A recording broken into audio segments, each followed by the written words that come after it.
आरुजा fish feed करतायत ते touch करू नका.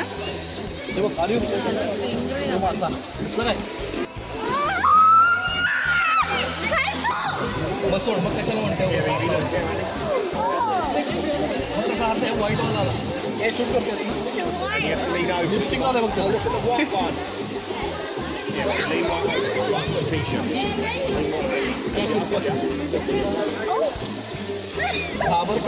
तुम्ही रे फिशला टच करू शकता आणि त्यांना फीड पण करू शकता. रे टचिंग होतं, तुम्ही त्या रे फिशला टच करू शकता. आता आहे polar ocean, so we are going there.